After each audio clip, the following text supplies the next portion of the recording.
Okay, this next question is why do dogs and humans, why do cats and dogs live with humans?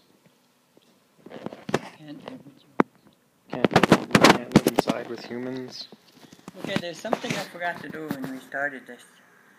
I was given tobacco to talk about teachings. I guess I should introduce myself. Ogimagane big ogimakro big ba mashiandigo. Washashni do them. Digo seminikaning ningi plonja sheba. Nimi graduate up or sema. Wega nigani intia. Kego wegi the shikam. I just say a thank you prayer for the tobacco that I received, so I can talk about some teachings, because this is tobacco is the first thing we give to someone if we want to ask any kind of question. It doesn't have to be a spiritual question. It just tobacco leads us to ask whatever that you're going to ask whoever, an elder or whoever. So when you give tobacco, this tobacco will be going to my helpers that I'm talking about, and it's always a good way to present your tobacco first before you ask the question. So that's why I have it sitting here in front of me, and I know this tobacco is listening to us as we talk and answer questions. Okay, what is your question again? Question is, why do dogs and cats live with humans, and why do they have to be outside? Okay. What I've heard when I was growing up, because we did have dogs and we had a cat, and when this world was being made for us, the dogs were put on this earth too. But the dogs were put on this earth to protect you from outside, to protect your home. Just like when something danger comes near, the dog started barking, and that's how you know that there's something coming close to your village. And the cats, they'll do the same thing. They'll make their sound so that so you know that something is coming. Maybe the cat is in a danger by a big dog. So then you can chase the big dog away so the cat can be saved.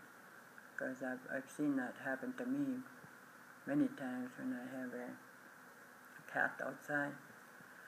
But the ones that I've heard is the dogs are much tougher than human people.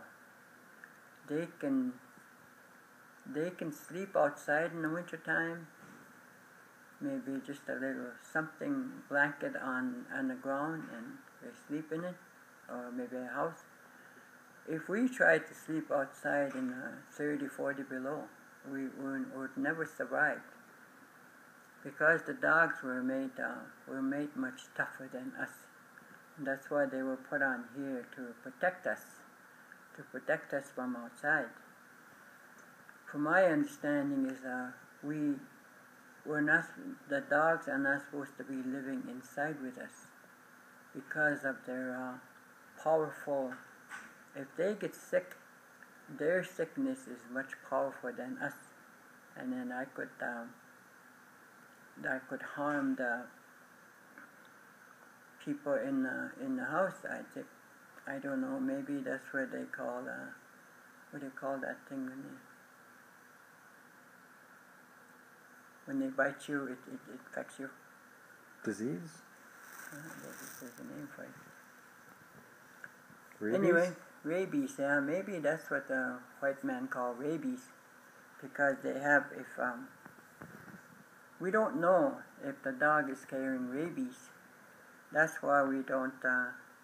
The Creator did not allow him to live with us inside the house or inside the teepee. sometimes you might see a dog, they're dribbling, something comes out, and if that goes onto inside your building, that just might, it's not good.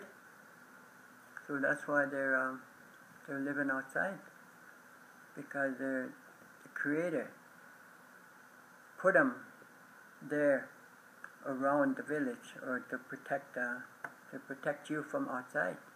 When you hear a dog barking, that means you know that something is coming close to your village, and that's how you know to be alert. In the old days, they used to have maybe wolves coming too close to maybe a bear. So the dog, sometimes they can chase it away, because that's their job, to protect you. But they're not to live inside the house. Like I said, today the world is changing so much, and I don't know, maybe that's why there's so much sickness around us. I don't know, I'm not saying that, but I'm just thinking that way. But yeah.